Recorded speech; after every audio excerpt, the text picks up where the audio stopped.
धन्वंतरी आयुर्वेदिक college Udgir येथे पदवी प्रदान समारंभ संपन्न.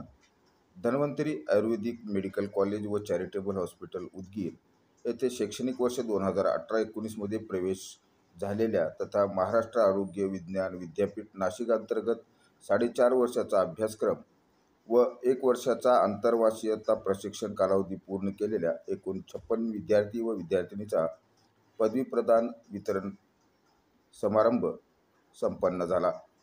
कार्यक्रमाच्या अध्यक्षस्थानी बाळभगवान शिक्षण प्रसारक मंडळ अहमदपूरचे सदस्य साहेबराव जाधव हे होते, तर प्रमुख अतिथी म्हणून व्यासपीठावर लातूरचे शल्यचिकित्सक डॉक्टर प्रदीप ढेले, उदगीरचे तहसीलदार राम बोरगावकर, पशुवैद्यकीय महाविद्यालय उदगीरचे सहयोगी अधिष्ठाता नंदकुमार गायकवाड, धन्वंतरी आयुर्वेदिक कॉलेजचे प्राचार्य doctor Dattatray Patil, doctor Rajendra Dhate, doctor Alka Bhandare, doctor Sairam Shirgire, doctor Mangesh Munde, doctor Avinash Jadhav हे उपस्थित होते.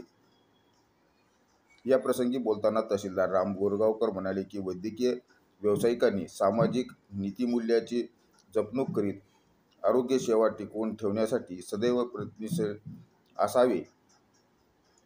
प्रत्येकाने विविध निवडणुकीत संविधानाने दिलेल्या मतदानाचा अधिकार आपले राष्ट्रीय कर्तव्य समजून बजावावे, असे आवाहन या प्रसंगी त्यांनी केले.